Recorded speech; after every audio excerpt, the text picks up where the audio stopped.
घटनेनुसार देशातले राष्ट्रपती यांच्याकडे देशातले सगळे अधिकार असतात, पण त्याच घटनेमध्ये तरतूद आहे की जेव्हा पार्लमेंट गठीत झाल्यानंतर जो पार्लमेंटचा नेता होईल ते सर्व अधिकार राष्ट्रपती महोदयांनी पंतप्रधान यांच्याकडे सोपवलं पाहिजे। त्याच पद्धतीने राष्ट्रपती महोदयांचे अधिकार हे प्रत्येक राज्यातले महामहिम राज्यपाल यांच्याकडे असतात। त्या घटनेच्या तरतुदीनुसार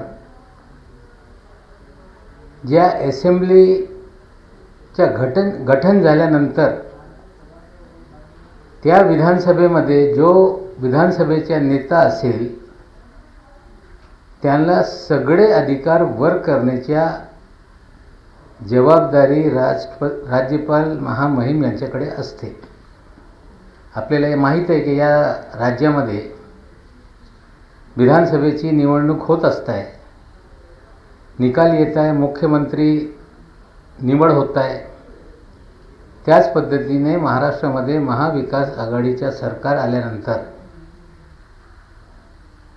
महाराष्ट्राचे राज्यपाल हे वारंवार सरकारचे अधिकार जे वर करण्यात आलेले आहेत त्याच्यात हस्तक्षेप करत असता हे दिसून येत आहे। आपल्याला माहितीसाठी मी राज्यपाल महोदयांचा एक दौरा पाठवलेला आहे। तो दौरा 5 तारखेला, 6 तारखेला आणि 7 तारखेला असा दौरा आहे। राज्यपाल महोदय 5 तारखेला सकाळी विमानाने नांदेडला जात आहे आणि त्या दौऱ्यामध्ये जे कार्यक्रम जाहीर करण्यात आलेला आहे राज्यपाल महोदयांचा, या दौऱ्यामध्ये 2 कार्यक्रम जे युनिव्हर्सिटीमध्ये होणार आहे, त्या कार्यक्रमामध्ये राज्य सरकारच्या अल्पसंख्याक विभागांनी बांधलेले 2 हॉस्टेल आहे। एक बॉयज हॉस्टेल आहे, एक गर्ल्स हॉस्टेल। याचे पैसे राज्य सरकारने दिले, बांधकाम पूर्ण झाली। आम्ही युनिव्हर्सिटीकडे तो हॉस्टेल अजून वर्ग केलेला नाही। हा अधिकार राज्य सरकारचा आहे, त्याचे उद्घाटन करणे आणि मग युनिव्हर्सिटीकडे देण्याचा अधिकार आहे। राज्यपाल महोदय VC असताना ॲडमिनिस्ट्रेटिव्ह कामं असतील त्याच्याकडे त्यांचा अधिकार आहे, पण सरकारने केलेली कामं त्या मायनॉरिटी डिपार्टमेंटला न विचारता, सरकारला न विचारता थेट कार्यक्रम आयोजित करून 2 इनॉग्रेशनचा कार्यक्रम या कार्यक्रमामध्ये जाहीर करण्यात आलेला आहे। त्याचबरोबर आपण बघा, त्या 5 तारखेला महामहिम राज्यपाल महोदय 3:10 हे कलेक्टर ऑफिसला जाणार आहे। त्यानंतर जवळपास 1 तास 50 मिनिट हे जिल्हा अधिकारी आणि जिल्हा प्रशासनाच्या आढावा बैठक ते घेणार आहे। नांदेड संपल्यानंतर ते 6 तारखेला त्या हिंगोलीमध्ये कुठलाही राज्यपाल महोदयाचा कार्यक्रम नाही, तिकडे कुठलेही विद्यापीठ नाही, तरी हिंगोलीला ते जात असताना सकाळी 11:05 पुन्हा जिल्हा अधिकारी कार्यालय याच्यात त्या जिल्ह्याच्या कलेक्टर सोबत, अधिकाऱ्यांसोबत 1 तास 55 मिनिटाचा आढावा बैठक त्यांनी घेतलेली आहे। मग 6 तारखेला तिथून ते परभणीला जाणार आहे। परभणीला कृषी विद्यापीठ आहे, तिथे काही कार्यक्रम होऊ शकतात, त्याच्यावर कुठलाही आक्षेप आमचा नाही, पण त्या 7 तारखेला पुन्हा 4 वाजता जिल्हा अधिकारी कार्यालयामध्ये राज्यपाल महामहिम यांचा दौऱ्यामध्ये कार्यक्रम निश्चित झालेला आहे. तिकडे 2 तास जिल्हा अधिकारी व प्रशासकीय अधिकाऱ्यांसोबत पुन्हा आढावा बैठक घेण्याचा कार्यक्रम जाहीर करण्यात आलेला आहे. एकंदरीत कुठेतरी महामहिम राज्यपाल महोदय हे 2 पॉवर सेंटर असे काय चित्र निर्माण करण्याचं काम करताय काय? अधिकाऱ्यांची जबाबदारी हे निश्चित झाल्यानंतर मुख्यमंत्री महोदय यांच्याकडे अधिकार वर्ग केल्यानंतर जर एखादी माहिती त्यांना अपेक्षित असेल तर त्यांची जबाबदारी आहे की या राज्यातले चीफ सेक्रेटरीला त्यांनी माहिती मिळवण्यासाठी त्यांना पत्राद्वारे माहिती मागवली पाहिजे. पण तसे न करता थेट राज्य सरकारच्या अधिकारांचा वापर स्वतः करताय. थेट 3 जिल्ह्यांमध्ये जाऊन जिल्हा अधिकारी सोबत आढावा बैठका घेत आहे. म्हणजे कुठेतरी 2 वेगळे पॉवर सेंटर असं एक चित्र निर्माण करण्याचे काम महामहिम राज्यपाल महोदय करताय. हा विषय आज कॅबिनेटमध्ये चर्चेला आल्यानंतर कॅबिनेटने नाराजी व्यक्त केली. मुख्य सचिव यांना सांगण्यात आलेलं आहे की आपण स्वतः जाऊन महामहिम राजभवनाच्या जे सेक्रेटरी त्यांच्या आहे त्यांना या बाबतीत तुम्ही अवगत करावा की हे जे कार्यक्रम जे राज्य सरकारचे अधिकार आहे ते दुसऱ्या तुम्ही जाऊन कुठेतरी सेकंड पॉवर सेंटर म्हणजे दुसरा सत्ता केंद्र असे वागताय हे योग्य नाही. कॅबिनेट संपल्यानंतर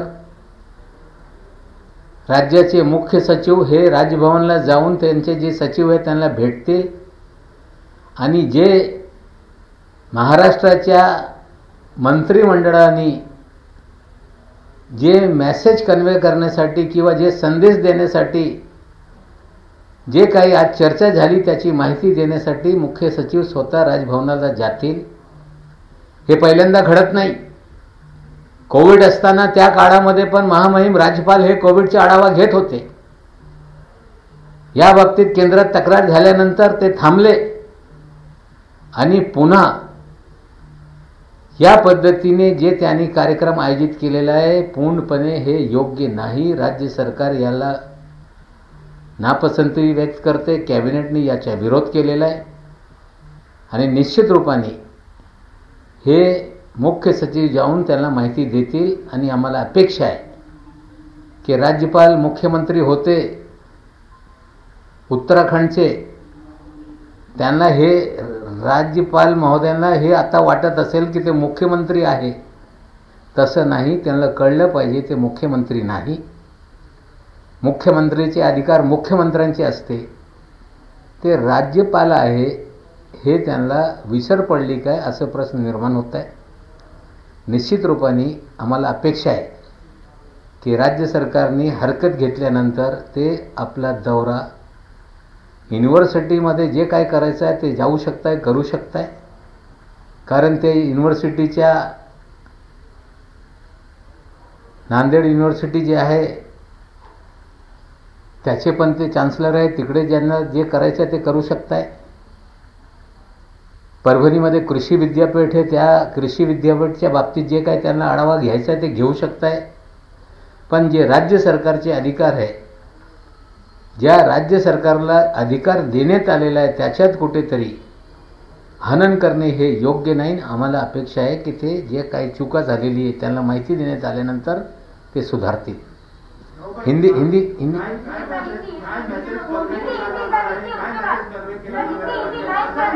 कॅबिनेटमध्ये जी चर्चा झालेली आहे ते चीफ सेक्रेटरी महोदय जाऊन त्यांच्या सचिवांना सगळे ब्रीफ करतील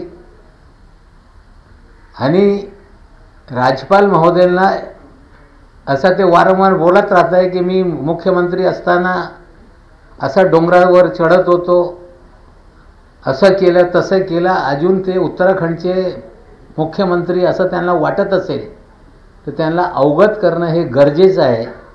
त्यासाठी चीफ सेक्रेटरी जाऊन त्यांच्या सचिवांच्या माध्यमातून त्यांना हे माहिती देतील.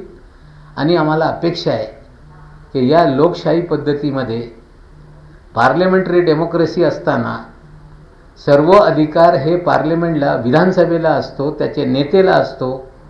आणि या राज्यामध्ये 2 सत्ता केंद्र हे निर्माण करण्याचे प्रयत्न हे योग्य नाही.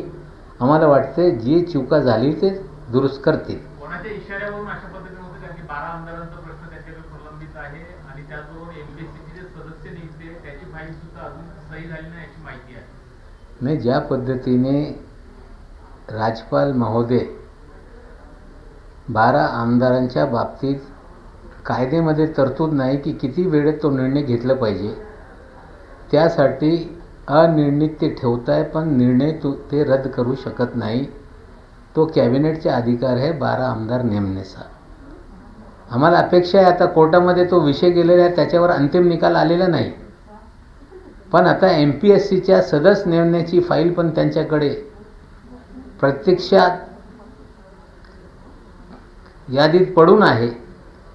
त्याच्यावर लवकरात लवकर ते हस्ताक्षर करतील आम्हाला अपेक्षा आहे. आणि आज जो कॅबिनेटनी चिंता व्यक्त केली, नाराजी व्यक्त केली, निश्चित रूपाने आज त्यांना कळवण्यात येईल. देश में संविधान के अनुरूप देश में पार्लियामेंट्री डेमोक्रेसी के तर्ज पे देश चलता है और देश का सारा कामकाज देश के राष्ट्रपति महोदय के नाम से सारे आदेश निर्गमित होते हैं. लेकिन देश के संविधान में जो तरतूद की गई, प्रोविजन किया गया, उसमें स्पष्ट रूप से लिखा है कि पार्लियामेंट के गठन के बाद जो पार्लियामेंट का नेता होगा, राष्ट्रपति महोदय सारे अधिकार उनको, जो कार्यकारी अधिकार हैं, उनको वर्ग करने का काम करेंगे. उसी तरह से राज्यों के भीतर राष्ट्रपति महोदय अपने अधिकार राज्यपाल महोदय को वर्ग करते हैं. और पार्लियामेंट्री डेमोक्रेसी सिस्टम में 3 टायर सिस्टम होने के कारण जो संविधान में राज्यों के अधिकार हैं, वो अधिकार विधानसभा के गठन के बाद जो नेता विधानसभा का होता है, वो राज्य का मुख्यमंत्री होता है. वो सारे अधिकार संवैधानिक प्रोविजन के तहत मुख्यमंत्री महोदय को दिए जाते हैं. हमारी जानकारी मिली है कि राज्यपाल महोदय ने 5 तारीख, 6 तारीख और 7 तारीख को नांदेड़, हिंगोली और परभनी का दौरा उन्होंने आयोजित किया है. उस दौरे में माइनॉरिटी विभाग ने जो हॉस्टल, महिलाओं के गर्ल्स हॉस्टल और बॉयज हॉस्टल बनाए, राज्य सरकार ने पैसे खर्च किए, उसका उद्घाटन का कार्यक्रम उन्होंने आयोजित किया है, जो उचित नहीं है.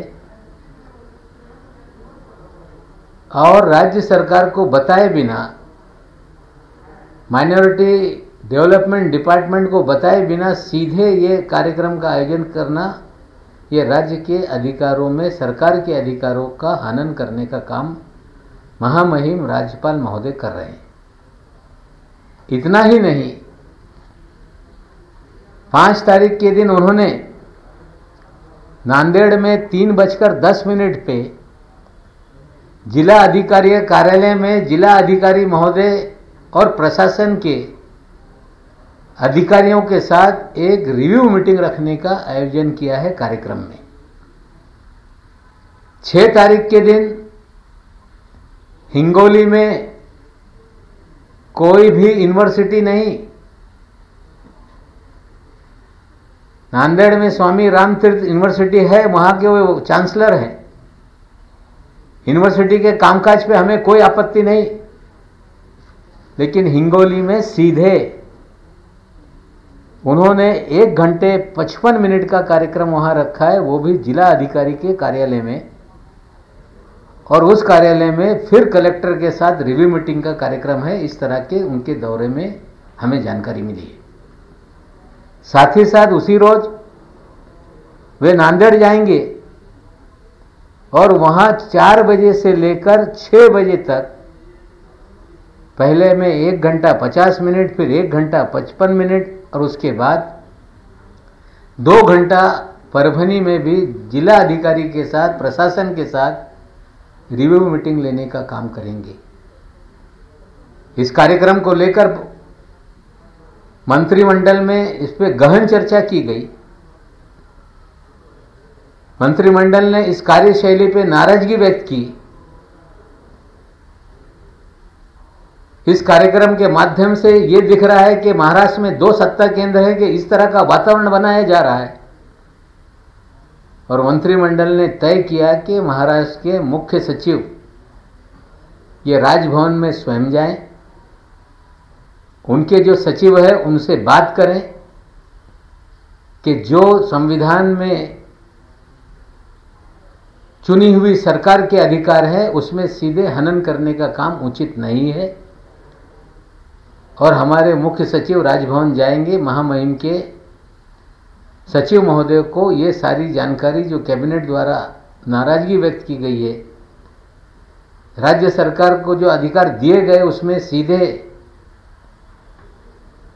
ब्रीच किया जा रहा है, ये जानकारी दी जाएगी। इससे पहले भी उन्होंने कोविड का रिव्यू मीटिंग चालू किया था, नाराजगी व्यक्त की गई, केंद्र सरकार को बताया गया, उसके बाद उन्होंने ये सारी चीजें रोकी थी।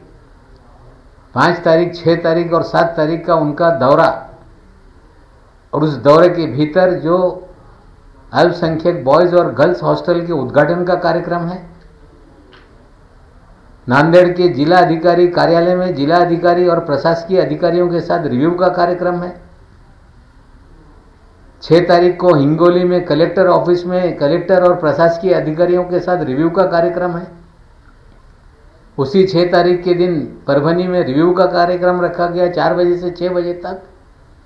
इस पे हम लोगों ने अपनी नाराजगी व्यक्त की है। हमें आशा है कि राज्यपाल महामहिम ये उत्तराखंड के मुख्यमंत्री रहे हैं, शायद अभी भी उनको लगता है कि वे मुख्यमंत्री हैं। वे मुख्यमंत्री नहीं, वो महामहिम राज्यपाल हैं। उनको जब ये बात बताई जाएगी तो हमें लगता है जो गलतियां इस दौरे में दिखाई गई हैं वो उसको दुरुस्त करने का काम करेंगे। हमें लगता है कि इस लोकतांत्रिक व्यवस्था में भारत की इस तरह से राज्यपाल का अधिकारियों का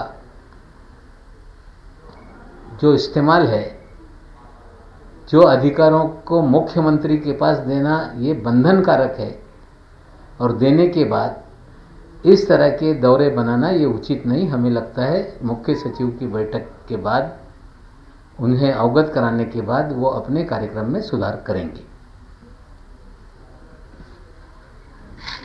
दूसरा एक परभनी डिस्ट्रिक्ट के कलेक्टर पद पर आंचल गोयल जी के ट्रांसफर ऑर्डर निकली थी। उस दिन उन्हें चार्ज देना था और जीएडी ने उन्हें कन्वे किया था कि आप चार्ज ना लो, बाद में आपको बताया जाएगा। कुछ लोक प्रतिनिधि होंगे आके कुछ बातें बताई होंगी जिसको लेके रोका गया था। उस पर यह कहा गया कि पालक मंत्री ने रोकाया, कभी किसी नेता का नाम आ रहा था। आज मुख्यमंत्री से स्वयं बात करके हमने निर्णय किया है कि आंचल गोयल को रीतसर चार्ज देने का काम वहाँ पे जो भी एडिशनल कलेक्टर के पास है वो चार्ज देंगे और उन्हें नियमित रूप से कलेक्टर का पदभार संभालने के लिए अवगत किया जाएगा और वो कलेक्टर का चार्ज लेंगे। परभणी जिल्ह्याच्या जिल्हा अधिकारी पदाच्या जबाबदारी IAS अधिकारी आंचल गोयल यांच्याकडे 31 मार्चला मुगलीकर जी रिटायर होत असताना आधीच त्यांचे आदेश निर्गमित झाले होते।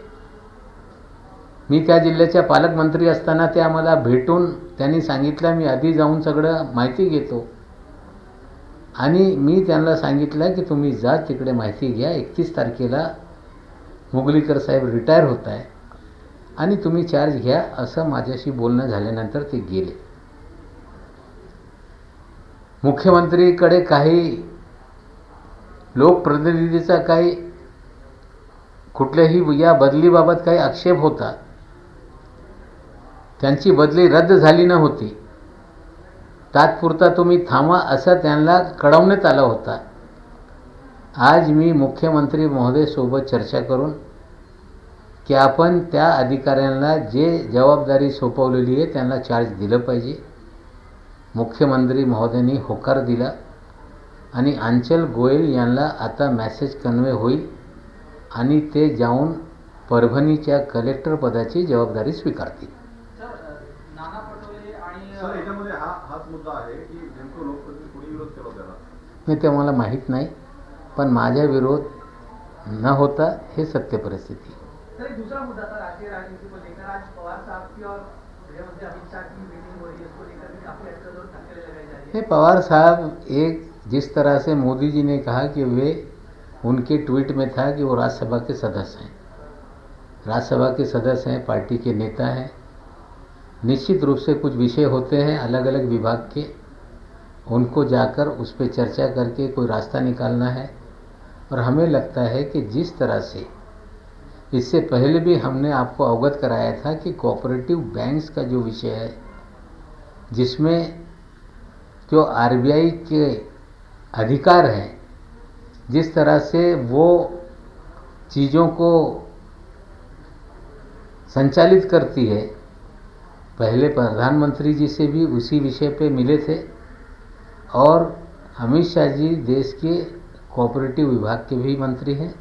निश्चित रूप से इन विषय पे चर्चा हुई होगी और हमें लगता है कि मंत्री से मिलना नेता का, उसको लेके राजनीतिक अर्थ निकालना उचित नहीं. राष्ट्रवादी कांग्रेस पार्टी के दो नेता राहुल जी ने जो पेगासस को लेकर ब्रेकफास्ट में मीटिंग लगाई थी उसमें उपस्थित थे. विपक्ष की एकता एकजुट रहेगी. हमें लगता है विषय सहकार का अलग है और विपक्ष की राजनीति अलग है. इन टाइमिंग को लेकर सवाल उठाए जा रहे हैं. मैंने पहली बार भी कहा था, आज फिर कह रहा हूं कि विचारधारा राष्ट्रवादी कांग्रेस की और बीजेपी की अलग है. दोनों पार्टी नदी के दो छोर हैं. जब तक विचारधारा है दोनों का साथ में आना असंभव है. Thank you. नाना पटोले, संजय राठोड आणि अनिल देशमुख यांचे मंत्रिपद आणि विधानसभा अध्यक्षपदाचा त्यांनी राजीनामा दिला आहे, पण त्यांनी अद्याप त्यांचे शासकीय निवासस्थान सोडलेले नाही आहे. तर पीडब्ल्यूडीने त्याचं एक पत्र पण मुख्यमंत्री कार्यालयात दिल्याचं माहिती. नाही, बघा असं आहे, एखादं पद गेल्यानंतर त्याला समय सीमा असते. ते जे शासकीय निवासस्थान आहे त्या कालावधीमध्ये त्यांनी रिकामा केलं पाहिजे. त्यापेक्षा जास्त कालावधीचा वापर ते करत असतील तर त्याचा पण शासन निर्णय नियमावली आहे की बाजारभावाने त्यांनी ज्या कालावधीसाठी त्याचा ते वापर करतील ते पैसे भरणं बंधनकारक आहे आणि मला वाटते जास्त काळ ते वापरत असतील ते पैसे भरतील असं नियम या राज्यात आहे. थँक्यू. अनिल देशमुख कुठे आहेत हे ईडीलाही माहिती असं त्यांनी म्हटलंय आणि चौकशी दरम्यान ते ईडीला नक्कीच सहकार्य करतील. नाही, अनिल देशमुख भारतात आहे. त्यांच्या बाबतीत लुकआउट ऑफ नोटीस कुठलाही जाहीर झालेला नाही. कुठे आहे हा विषय महत्त्वाचा नाही.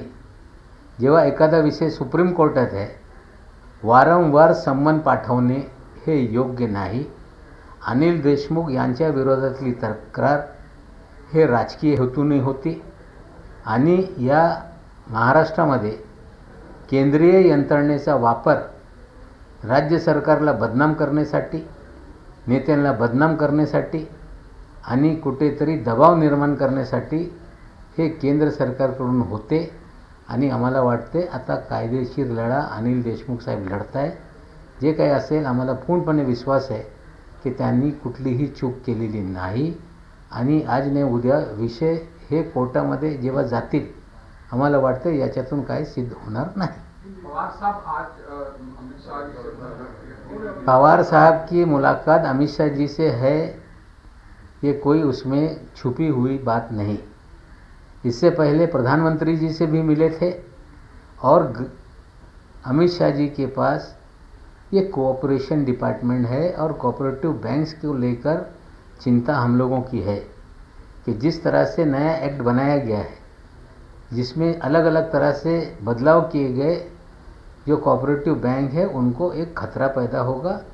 इस बात को लेके मुलाकात हुई होगी और पार्टी के नेता हैं, अलग कुछ विषय अगर होते हैं तो निश्चित रूप से जाके लोग मिलते हैं नेताओं से। हमें लगता है कि उसको लेके राजनीतिक अर्थ निकालना उचित नहीं। हमने पहले कहा है कि दो अलग अलग विचारधारा के दल हैं, साथ में आना असंभव है, पहले भी हमने कहा था।